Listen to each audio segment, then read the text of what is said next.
We want to get away from TRID, but we just can't do it. There's too many juicy stories. So here we go again. Actually, this one is more of a question for you.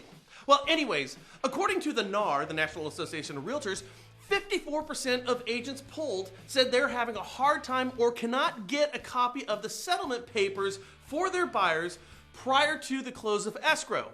So real estate agents cannot scrutinize the papers, and I would presume, I'm not sure, but would presume that most buyers would want them to do this. To make this clear, one job agents perform is to make sure that all the numbers are correct, and TRID is making this difficult to impossible for them to do now. Now, isn't that yet another ridiculous unintended consequence? But I gotta tell you truthfully, I can understand why a lender or a title company wouldn't want a real estate agent looking at the paperwork.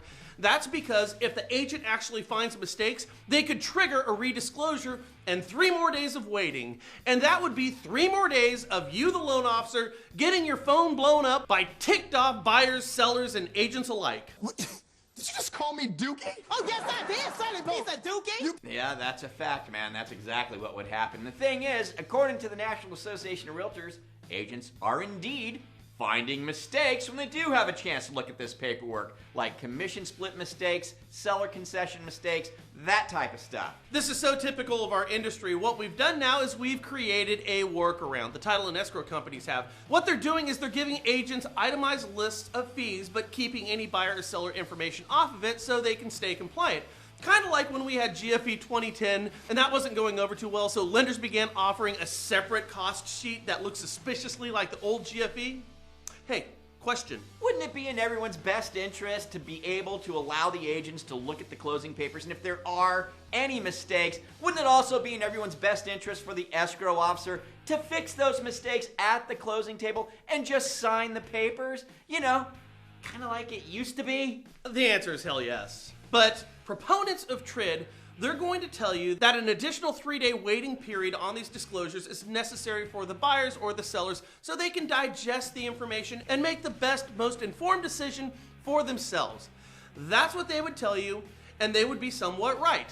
I'm not willing to concede totally right, but I get it. They'd be somewhat right. But here's what we also know. If you were to poll every single buyer that's had to redisclose and wait 3 extra days because of a change to their settlement papers, I bet you $1 million they'd all, 100% of them, would say they'd rather not. Guaranteed. But you see, my dear little minions, that's what consumer protection is all about.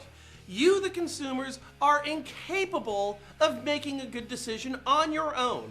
And because of that, the CFPB is going to build rules to protect you from you, because they think you're stupid. The point is, if you're a realtor or a lender, make sure you're working with a title or an escrow company that has a reasonable solution for this latest government-imposed blunder.